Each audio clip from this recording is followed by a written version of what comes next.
Hey everyone, this is I Oisty T from Good Evening I Oisty here, and welcome to the casual overview on Machinist.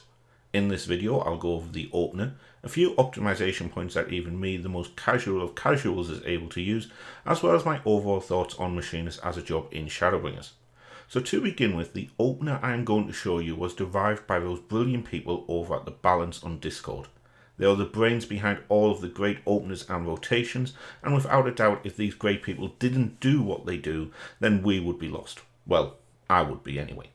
Also, I'm not a brilliant 95th percentile player in any job. I'm not going to be someone who challenges the hardest of hard content, but I am someone who enjoys playing certain jobs, and Machinist along with Dance and Bard falls into that category. Just before we talk about the opener, I thought it would be best to go over a couple of key points when it comes to the different types of abilities and weapon skills that are used during an opener. So weapon skills and abilities are split into two different types: global cooldowns and off-global cooldowns. These are also known as GCDs and OGCDs. A GCD starts the GCD timer. This is normally 2.5 seconds and can be lowered with high enough skill speed. However, as a range DPS, a Machinist doesn't want too much skill speed, and therefore our GCD will always be at or around 2.5 seconds. What this means is that you can use your weapon skills once every 2.5 seconds. There are some skills that are sat on the global cooldown, but take longer than the 2.5 seconds to recharge. For a Machinist, these are Drill and Air Anchor, or if you're level 75 or below, Hotshot. A special exception is Heat Blast, which actually only has a 1.5 second cooldown. This is a special skill which is used after Hypercharge and is often paired with specific off-global cooldowns. An off-global cooldown is often weaved in between your GCDs, allowing for your damage to continue flowing while waiting for your GCD to run down, and for a Machinist the main example of these are Goes Round and Ricochet. Some off-global cooldowns are support-based and often support the party with a group buff. For example, in Stormblood, Machinist had Hypercharge, which the turret used. That was a group buff. However, in Machinist in Shadowbringers, the majority of your off-global cooldowns that are support-based are there to support your damage. The main two supportive off-global cooldowns a Machinist has are Wildfire and Barrel Stabilizer. So what is the Machinist opener? Well, hopefully you're playing with a nice tank who gives you a countdown. When the countdown hits 2, use Reassemble. If you're using a Tincture, which is Shadowbringers' version of potions, use this directly after Reassemble. Once the cooldown hits 0, you go for your opener.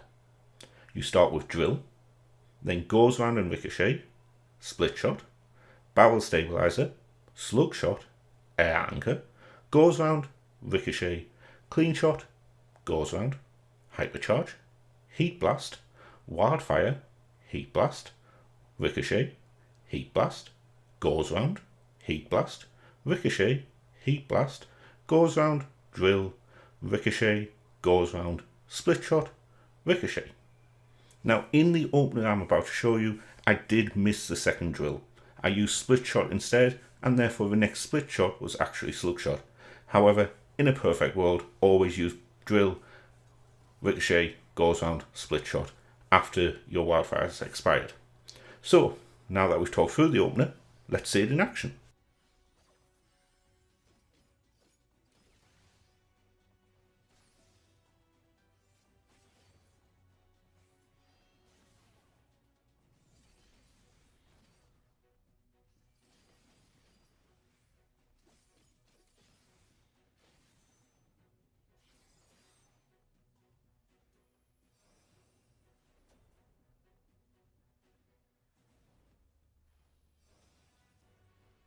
After you've completed the opener, it's simply a case of following your normal combo and using Drill and Air Anchor along with Reassemble when they are off cooldown. You need to always make sure Reassemble is paired with either Drill or Air Anchor, preferably Drill, for massive boosts in damage it causes. Where possible, Reassemble should not be delayed to avoid loss of usage during fights. However, if Drill or Air Anchor is coming off cooldown within the next 2 to 3 seconds, then feel free to delay it in these instances. Wildfire and Barrel Stabilizer will line up with one another as they are both on a 2-minute cooldown, but make sure not to overcap on heat as it is a DPS loss overall. Assuming you use drill and air anchor on cooldown, you should generate 100 heat every minute. You use 24 GCDs in a minute, minus 1 air anchor and 3 drills, means you have 20 other GCDs. 5 heat per GCD equals 100. I'm hoping my maths is correct. This means you should be looking to use hypercharge at least once per minute in order to avoid overcapping on heat. In relation to your automaton, the Balance Discord has a great guide which goes into lots of detail about the potency per battery spent. However, the rule of thumb I go by is below level 80, use it when you get to 100 battery, as it has the best potency per battery spent. At level 80, the potency per battery spent does not change, and therefore you can use it as soon as you get to 50 battery. However, it is affected by all attack buffs you are affected by, and therefore it is best to line this up with buff windows. There is one thing that I said over on the Balance Discord that I do ever so slightly disagree with, and that is with the use of Pile Bunker. Now, if Pile Bunker is going to be used under buff windows, then great. And the Balance always advises to let Pile Bunker go off naturally. However, I feel that if any buffs such as Trick Attack or Battle Litany, i.e. the buffs that are going to have a large effect on the damage, if either of those are about to fall off and you're only losing out on the use of one arm punch, the trade-off of using Pile Bunker early is likely to be worth it.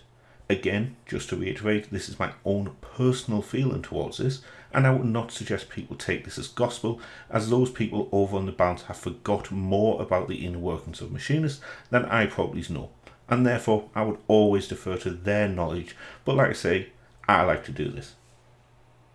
I'm not going to go into too much detail about AoE situations, but basically if you have more than one mob, then dot everything using Bioblaster. Then continue using your normal single target rotation. If you have 3 or more mobs, then use Spread Shot while also making sure to use Hypercharge to allow auto crossbow to be used. The only other trick I've got for you when it comes to Machinist is the use of Flamethrower. Now in AoE situations, I use Hypercharge and use auto crossbow until there's 1 second left on Hypercharge. At this point, I pop Flamethrower and allow it to tick for the entire 10 seconds, unless you've got to dodge an AoE. The reason for waiting until the end of Hypercharge is that it gives Flamethrower the extra potency from Hypercharge for the entire duration. This is a little bit extra damage, not a massive amount, but something that's always helpful. The only other thing, and again it's a small increase on DPS, is using Flamethrower right as a phase transition means that a boss becomes targetable again.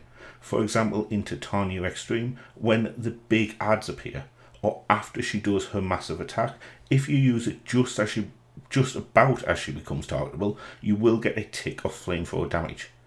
Every fight sometimes has important DPS checks, and therefore every point of DPS can be important. So that's the opener, along with a little bit of further information about rotation and what to do in certain AoE situations. But what is my opinion about Machinist? As someone who mained Machinist in Stormblood, I will say it is a completely different job, and it actually sometimes feels like Shadowbringers had 3 new jobs, with Machinist being brand new to the game, along with Dancer and Gunbreaker. Machinist in Stormblood definitely had some problems, the overcomplicated heat mechanic and over-reliance on a decent connection with good ping being chief among them. And while yes, ping does still have an effect on gameplay, mainly when trying to fit 5 heat blasts inside of your hypercharge window, it does feel completely different. Gone are all forms of group support except for the group defense buff in the form of Tactician, which all of the ranged DPS have access to, and in their place are a multitude of new DPS skills. Now the main bone of contention with Machinist, apart from its over-reliance on low ping, is that its damage is not high enough to warrant its usage for what I feel it's meant to be, the physical ranged DPS equivalent of a Black Mage. In my opinion, the 3 ranged physical should be split into 3 specific job stereotypes. The big numbers high damage with minimal utility job, the mid damage with some utility job, and the low damage with high utility job. For me, Machinist should fit into that first stereotype. However, at the moment its damage numbers are lower than most jobs, and due to this it doesn't feel powerful to play even if your connection is good enough. Now don't get me wrong, Machinist is still my favourite job to play, but not the one I play the most. This is mainly because it has a much higher skill floor than other jobs and therefore requires a bit more skill to play even at its base level. And when I'm having to worry about mechanics and the fight itself, I don't want to be worrying about missing an OGCD here or reassembling drill drifting too far, and because of this I mainly play a different range DPS. For me, the easiest fix to Machinist would be to improve its numbers somewhere around the monk/black mage level. Yes, some people will say it shouldn't be that powerful because being ranged, it's very rare you lose uptime as opposed to a melee, and the black mage has to remain stationary in order to maximise its damage. However, in Shadowbringers, the ability for a melee DPS to not lose positionals due to the increased availability of True North, along with the amount of mobility a black mage now has, means in my opinion the argument of lower numbers because of mobility shouldn't be something that matters. It's the same situation with Red Mage, where the DPS numbers are consistently low because of the raise and the utility it brings. I feel all ranged DPS have their damage potential unfairly lowered because of their increased mobility, and especially in the case of a Machinist, an increase in numbers would make it much more satisfying to play from both a number perspective, but also from an effort versus reward perspective. Overall, however, I feel this is the best version of Machinist we've had since its introduction back in Heavensward, and while yes, it does have its flaws, they're most definitely outweighed by its pros, or they are in my opinion. For me, Machinist has went from a water pistol to the golden gun. Thank you for watching this video. I've been I Oisty T from Good Evening, I Oisty. Please like, comment and subscribe below. Until next time, goodbye.